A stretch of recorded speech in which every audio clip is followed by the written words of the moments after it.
Allez, une petite dernière pour la semaine. GM limite les transferts de garantie sur Hummer EV pour éviter le retournement. Alors, c'est pas très bien traduit là, on va pas se mentir. On va essayer de comprendre ce qu'il en est dans cet article. Steve Carella, le président de GM pour l'Amérique du Nord, a envoyé une lettre à l'équipe du concessionnaire GM indiquant que certains changements sont à venir. Les modifications limiteront la transférabilité de certaines garanties si le véhicule revendu a été acheté au cours des 12 derniers mois. D'accord, donc s'ils ont moins d'un an, en gros, ils bloquent la garantie, c'est ça? C'est abusé de faire ça.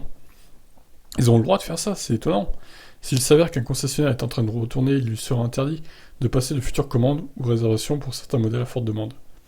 À l'heure actuelle, donc, les modèles concernés sont le Hummer EV, le SUV Hummer, la Cadillac Escalade V et la Chevrolet Corvette Z06, qui est thermique, comme la Cadillac Escalade d'ailleurs. Carla a expliqué le raisonnement de ces changements dans la lettre.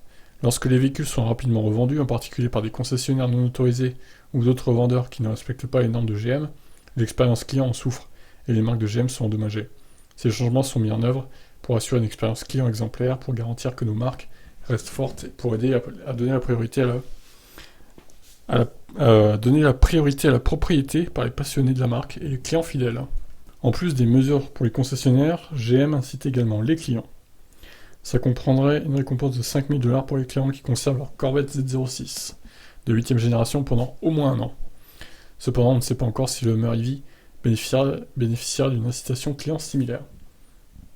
En gros, voilà, il ne faut pas revendre son véhicule GM, sinon ça ternit l'image du constructeur. Bon, c'est un peu exagéré, je trouve, mais bon. Combien de personnes ont vendu leur voiture électrique au bout de 6 mois pour essayer de faire une plus-value en Europe, là?